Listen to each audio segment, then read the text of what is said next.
Welcome back, fellow Blues and all football fans. Kindly subscribe if you're new here.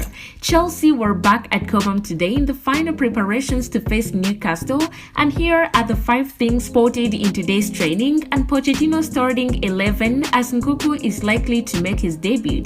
Mauricio Pochettino is yet to name his strongest team possible, although at times he would have been able to select the best possible combination of 11 players. There have always been obstacles in his way, often numerous and plentiful ones. There is still a long way to go before the best fully fit team on paper is up for selection. That might include Wesley Fofana, who is still on a long way from recovery despite taking some huge positive steps back with the team.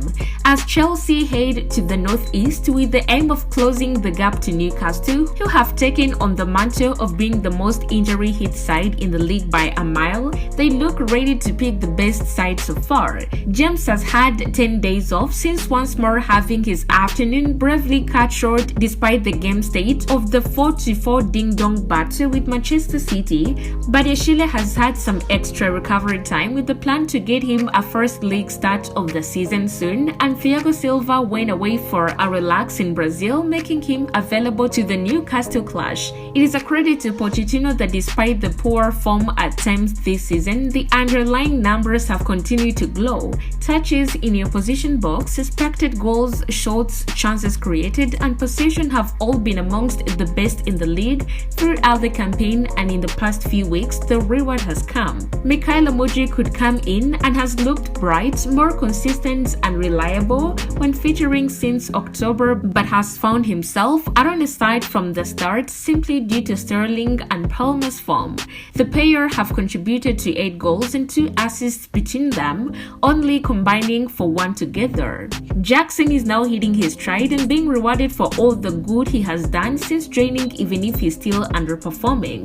He isn't being forced out of the side anytime soon, and even in a scenario whereby Nkunku was fit, it is not entirely natural to see him be the one to drop out, though there are no easy choices in that regard. It has been the case for a while, but Gallagher or one of Enzo Fernandez and Moises Caicedo could drop out in some games to allow a more natural 4-2-3-1 shape to form. Marc Cucurella will also be expected to retain his spot in the playing starting 11 after yet another convincing display in the last game. The penalty decision was unfortunate, but he had had a great game overall.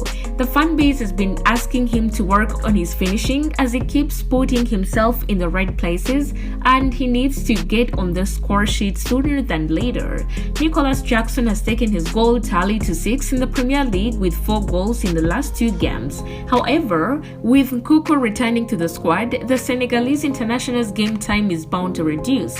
He needs to ensure that he makes the most of every opportunity presented to him, as any signs of incompetence will severely affect his role at the club, and will go with the 2-1 win for Chelsea. Thank you for watching. Do not forget to subscribe to keep updated.